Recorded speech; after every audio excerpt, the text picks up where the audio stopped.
Tonlamada əziyyət çəkirsənsə, bu videoya axıra kimi bax, çox asan yolunu göstərirəm. Birinci ən tünd hissələrdən başlayıram. Yəni kiprik zonası, bu xətti biz mütləq tündləşdiririk. Sonra göz bəbəyi, onu qaraldırıq. Bu arada mən istifadə etdiyim qələm Faber-Castell'ın mat qələmləridir.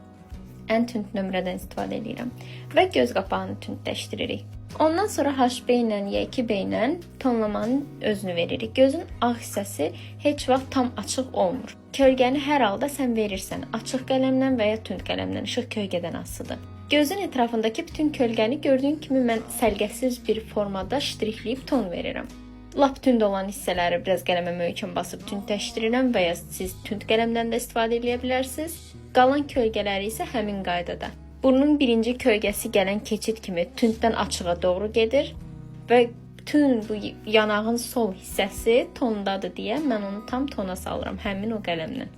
Bəzən biraz möhkəm basıb tündləşdirə bilərsiniz. Sərgəsiz ştriklər problem deyil, siz onu sonra yayacaqsınız. Əsas qələmin üstünə çox möhkəm basmayın ki, iz qalmasın. Ona görə yağlı qələmlərdən istifadə etməyiniz daha məsləhətlidir. İşıqlarla kölgənin arasında keçid olmasın deyə siz barmağınızla o keçid olan hissəni yayırsınız. İşığı mən burada, yəni qeyri-adi bir texnikadan istifadə etməmişəm. Sadəcə işıq kölgəni mən pozanla vermişəm. Daha doğrusu işıq olan hissələrinə biraz xəmir pozanla açıb o keçidi yaymışam.